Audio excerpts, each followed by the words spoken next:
Hello, I'm BrigantiaBlackbird of BlackbirdsBrew. Happy Saturday. Time for us to have a little change of pace. When I first began investigating Loki and getting to know him, I came across the tarot spread that you see on your screen now.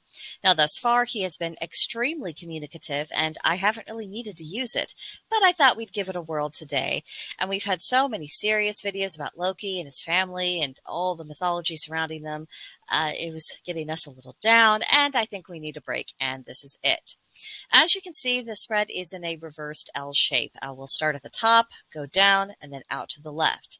It puts me in mind of kind of going down a slide and all of that energy flowing from one card into the next, accumulating, affecting each other, which will then have a bearing on the final interpretation.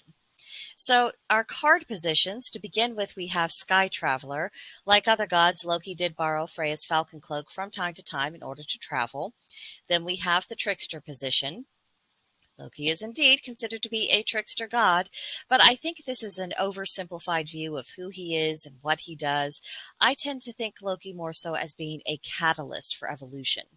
Then we have Scarlet, and of course that references the occasion when the dwarves were making Mjolnir and Loki lost a bet to them, and technically they did have the right to collect his head, but no agreement had been made regarding his neck, and without being able to cut the neck, you can't have the head, and just out of sheer frustration, the dwarves sewed his lips shut, hence that gave him the moniker of Scarlet.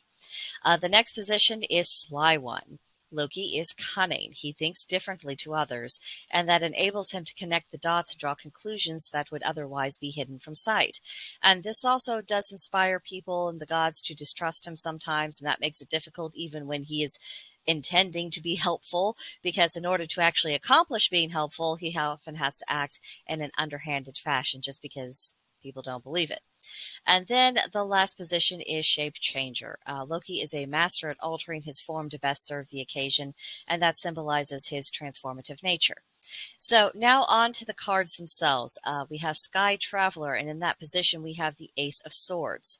This card means having good judgment, making rational choices, having clarity of understanding, and being willing to face challenges in a resolute fashion. Both the title Sky Treader and the suit of swords reference the element of air, and this could refer to flights of the mind or even physical travel. It can also refer to perspective, having a bird's eye view and gleaning a broader understanding of what's going on. Next position is Trickster, which we have the Two of Cups in. This card represents good relationships, falling in love, ideological partnership, being drawn in by someone's spirit, forming connections and communication. It's interesting, isn't it, that this appears in the Trickster position. It suggests that there's a relationship or a partnership of some kind. It's not in a good place. Perhaps even betrayal is a possibility or has already occurred. And if we think back to the first card, which was about intellect, movement, getting a broader perspective, and then we combine that with this second card, it implies that it's probably time to look a little more closely at associations, look at it from a more intellectual standpoint rather than an emotional one, and be wary of any warning signs that might be there.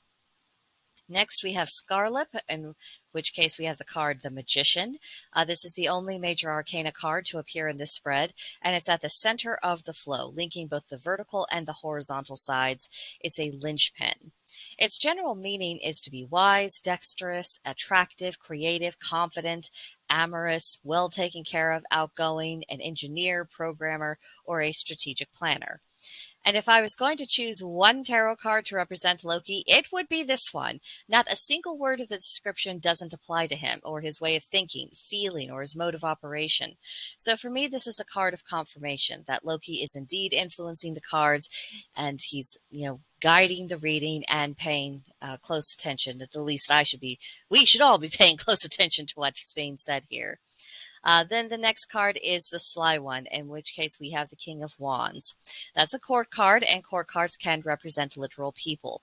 In the case of the King of Wands, it would likely be an adult man, more so on the mature side rather than someone who just achieved adulthood, probably a fire sign. And if the sun sign isn't a fire sign, then probably his ascendant or his moon sign, likely to be extroverted, goal oriented, possibly in a leadership position of some kind.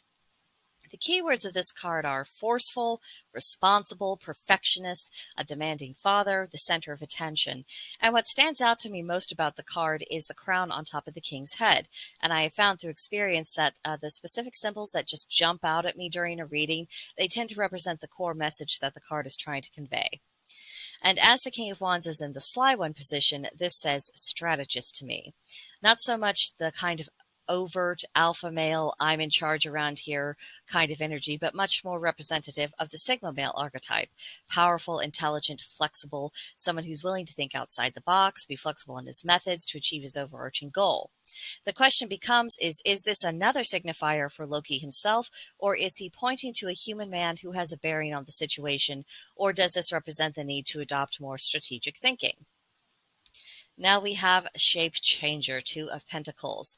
The Two of Pentacles is arguably the most fluid card in the Pentacle suit. It's about having more than two jobs, performing several tasks, wanting to keep the status quo, and two-timing. As soon as I saw the Two of Pentacles, I instantly felt that it was related to what we see in the Two of Cups. It points to an unbalanced relationship, dishonesty, or even infidelity. Another possibility is that it points to not living up to one's obligations, being spread too thin, and not being willing to take action to resolve the conflict, and pretending that it can just continue on as it has been doing. And this is where we get into the nitty-gritty of interpretation. The cards are clearly pointing in a particular direction, and we've briefly covered areas where certain cards are feeling at least loosely, if not closely related. The top card represents the frame of mind and the perspective that is currently required, and the third card reveals that this counsel is coming from Loki himself. Then we have the Two of Cups, the Two of Pentacles, and the King of Wands that are all connected. The key to understanding the specifics of what's being conveyed is to firmly establish the role of the King of Wands. Is this a person? Or is it the need to think and act strategically? Or does it represent needing to tap into the energies of the fire element? If the King of Wands is perhaps a person, then it does point to a close relationship that's gotten way out of order and to be on guard for the consequences. But if the king is more about becoming a strategist, then the Two of Cups and the Two of Pentacles would point to a need to detach emotionally from established behavioral patterns to allow for needed change. And if the king is about embracing the energy of fire itself, then it's about independence and taking decisive action. So there's a lot to meditate about on this one. And if you also work with the tarot, then you know that these shorter spreads don't necessarily equate less information or a lack of direction. I definitely believe that Loki is talking here, and I look forward to further peeling back the layers and the possibilities on one. There's several things to explore here. So if you work with Loki, give the spread a whirl. Let me know what you think of it. Was it effective or ineffective for you? Do you think you came away with any insight?